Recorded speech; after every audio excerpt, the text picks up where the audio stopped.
పీడిత మానవత్వం, పేదరికం మరియు వికలాంగత నిర్వహణ కోసం పూజ్య గురుదేవ్ శ్రీ కైలాష్ మానవ్జీ గారు నారాయణ సేవా సంస్థను స్థాపించారు.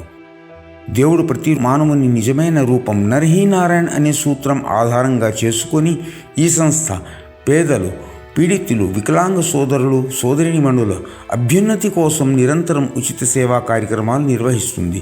ప్రతిరోజు 80 నుండి 100 వరకు ఉచిత సరిదిద్దే ఆపరేషన్లు విజయవంతంగా నిర్వహించి సంఖ్యాబద్ధమైన వికలాంగ సోదరీమణుల స్వతంత్ర జీవితానికి తీసుకెళ్తుంది. ఇప్పటి వరకు 4,50,049 విజయవంతమైన ఆపరేషన్లు పూర్తి అయ్యాయి. అదనంగా గుండె సంబంధిత వ్యాధులు, కిడ్నీ సమస్యలు, క్యాన్సర్ వంటి తీవ్రమైన వ్యాధులతో బాధపడుతున్న పేద రోగులకు ఆర్థిక సహాయం చేస్తుంది. వికలాంగులకు ఉద్యోగ అవకాశాలు కల్పించడానికి ఈ సంస్థ నైపుణ్య శిక్షణా కేంద్రాల ద్వారా కుట్టు, హస్తకళ, మొబైల్ రిపేరింగ్, కంప్యూటర్ శిక్షణలు అందిస్తుంది.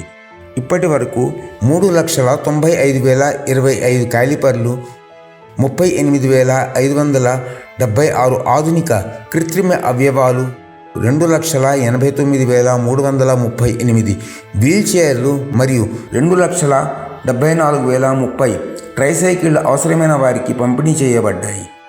దాహం వేసిన దగ్గర బావి సిద్ధాంతంపై నడుచుకుంటూ ఈ సంస్థ భారతదేశంతో పాటు దక్షిణాఫ్రికా, Tanzania, Kenya, Uganda, Pakistan, Nepal, Afghanistan, United Kingdom, Canada వంటి దేశాల్లో వైద్య శిబిరాలను నిర్వహించి వేలాది మంది వికలాంగులకు కొత్త జీవితం అందించింది. ప్రతిరోజు సుమారు 4,000 మందికి ఉచిత ఆహారం అందిస్తుంది.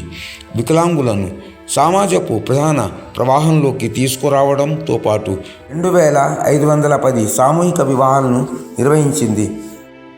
జాతీయ స్థాయి క్రీడా పోటీలు, ఫ్యాషన్ మరియు టాలెంట్ షోలు కూడా సంస్థ నిర్వహిస్తుంది. అదనంగా పేద మరియు వెనుకబడిన పిల్లల కోసం ఉచిత ఇంగ్లీష్ మాధ్యమం డిజిటల్ పాఠశాలను నారాయణ చిల్డ్రన్స్ అకాడమీ నడుపుతోంది.